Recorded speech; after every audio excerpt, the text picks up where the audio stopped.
প্রিয় বন্ধুরা, ইহুদিরা দাজ্জালের আগমনের প্রস্তুতির জন্য ১০০টি শিঙ্গা বা বাঁশি বাজিয়ে অনুষ্ঠান সম্পূর্ণ করল।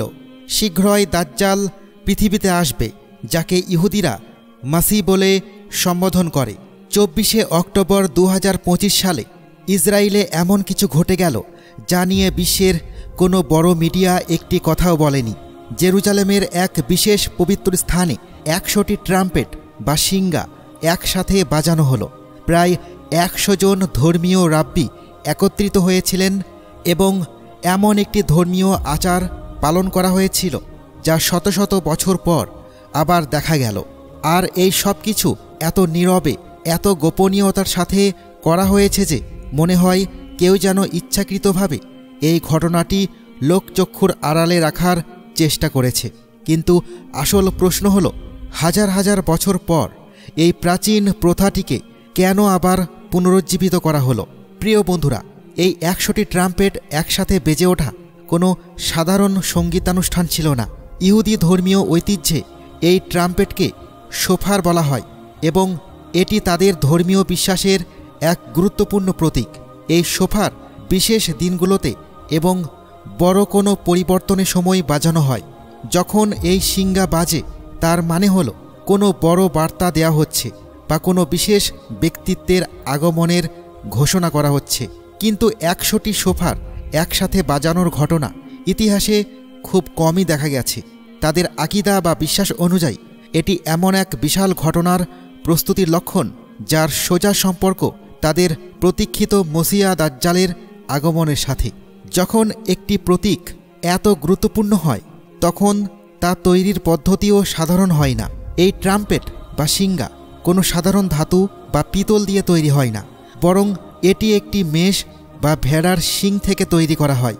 বিশেষজ্ঞদের মতে এই শিংটিকে এমনভাবে খোদাই করা হয় যে যখন এতে ফুঁ দেওয়া হয় তখন এর শব্দ সোজা গিয়ে হৃদয়ে আঘাত করে। এই শব্দটি কোনো সাধারণ সুর নয়, বরং এটি এমন এক প্রতিধ্বনি যাতে একই সাথে ভয়, ঘোষণা এবং শক্তির এক অদ্ভুত মিশ্রণ থাকে। মনে হয় যেন কোনো গোপন নির্দেশ অন্য কোনো দুনিয়া থেকে পৃথিবীতে নেমে আসছে। শুধু তাই নয়, ইসরায়েলি ধর্মীয় ব্যবস্থায় এত বড় পরিসরে ধর্মীয় যাজকদের এক জায়গায় জড়ো হওয়া কোনো মামুলি ব্যাপার নয়। এই যাজকরা বিশেষ প্রশিক্ষণপ্রাপ্ত হন এবং নির্দিষ্ট কুরবানি ও পবিত্র আচার অনুষ্ঠান সম্পাদনের দায়িত্ব পালন করেন। যখন তাদের মধ্যে প্রায় ১০০ জন এক জায়গায় জমা হন, তখন বুঝে নিতে হবে যে কোনো এক অত্যন্ত বড় এবং গোপন ধর্মীয় আচারের প্রস্তুতি চলছে। আর এই অনুষ্ঠানটি দেওয়ালে গিরিয়া বা ওয়েস্টার্ন ওয়ালের কাছে অনুষ্ঠিত হয়েছিল, যা পবিত্র মসজিদুল আল আকসা কম্পাউন্ডের দেওয়ালেরই একটি অংশ। ইহুদিদের কাছে এটি তাদের সবচেয়ে পবিত্র স্থানগুলোর মধ্যে অন্যতম, কারণ তাদের বিশ্বাস যে এখানেই একসময় তাদের হাইকল বা টেম্পল বিদ্যমান ছিল। তাদের ধর্মীয় দৃষ্টিকোণ থেকে ঠিক এই জায়গাতেই থার্ড টেম্পল পুনরায় নির্মিত করা হবে এবং এখানেই তাদের প্রতীক্ষিত মসিয়া আবির্ভূত হবেন। এই কারণেই এই বিশেষ অনুষ্ঠানটি ঠিক এই স্থানেই করা হয়েছে, কারণ এর সরাসরি সম্পর্ক তাদের সেই গভীর ঈমানের সাথে যে সেই প্রতিশ্রুত সময় এখন খুবই সন্নিকটে।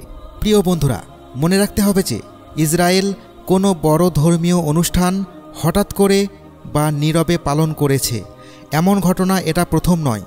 এর ঠিক ২ মাস আগেও ইহুদিরা একটি বিশেষ লাল গাভী কোরবানি করেছিল। সেই কোরবানিও কোনো সাধারণ কোরবানি ছিল না, আর সেই পশুটিও কোনো সাধারণ পশু ছিল না। সেটি ছিল সেই লাল গাভী, যার উল্লেখ তাদের নিজেদের পবিত্র ধর্মগ্রন্থে শত শত বছর ধরে বিদ্যমান। তাদের ধর্মীয় গুরু ও যাজকরা বিশ্বাস করে যে ইতিহাসে মোট ৯টি লাল গাভী কুরবানি করা হয়েছে এবং তাদের কিতাবে লেখা আছে যে ১০ম লাল গাভীর কুরবানি সেই যুগে হবে যখন তাদের মসির আগমনের সময় খুব কাছে চলে আসবে।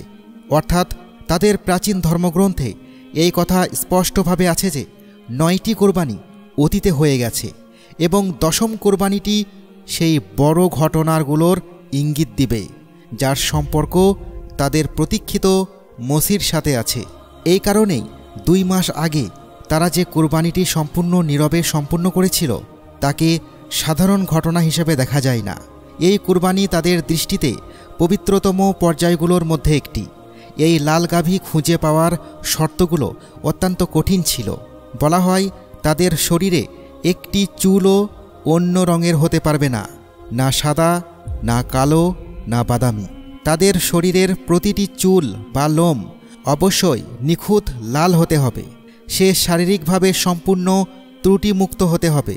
পায়ে কোনো খুঁত, চোখে কোনো সমস্যা, শিঙে কোনো ফাটল বা দাঁতে কোনো ভাঙা চলবে না। এই প্রাণীটিকে সূক্ষ্মতম মানবদণ্ড অনুসারে নির্বাচন করা হয়। এ কারণেই তারা বলে যে এমন নিখুঁত লাল গাভীর জন্ম হওয়াই একটি অলৌকিক নিদর্শন। ঠিক 2 মাস আগে এই গাভীটিকে একটি বিশেষ স্থানে নিয়ে যাওয়া হয়েছিল। তাকে পুরানো নিয়ম অনুসারে পবিত্রভাবে প্রস্তুত করা হয়েছিল এবং তারপর তাকে কোরবানি করা হয়েছিল।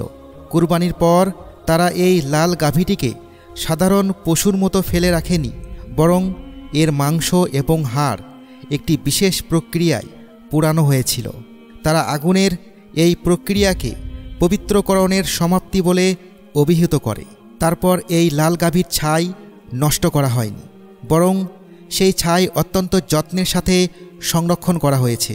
তাদের আকীদা বা বিশ্বাস অনুসারে এই কথা লেখা আছে যে এই ছাই অমূল্য, এটি সাধারণ ছাই নয়, এটি তাদের শেষ জামানার প্রস্তুতির অংশ।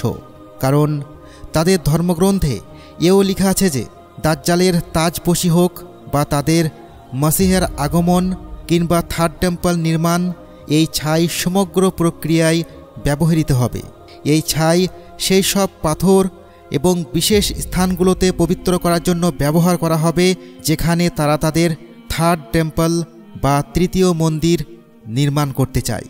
বন্ধুরা, যখন আপনারা এই ঘটনাগুলোকে একটি সারিতে রেখে দেখবেন তখন আপনাদের এই আন্দাজ হয়ে যাওয়া উচিত যে 100টি ট্রাম্পেটের একসাথে বেজে ওঠা, 100 যাজকের একত্রিত হওয়া এবং তার আগে লাল গাভীর কুরবানি, এগুলো 3টি আলাদা আলাদা ধর্মীয় আচার নয়, বরং এগুলো একই পরিকল্পনার 3টি ভিন্ন ভিন্ন ধাপ বা একই শিকলের 3টি ভিন্ন কাঁটা।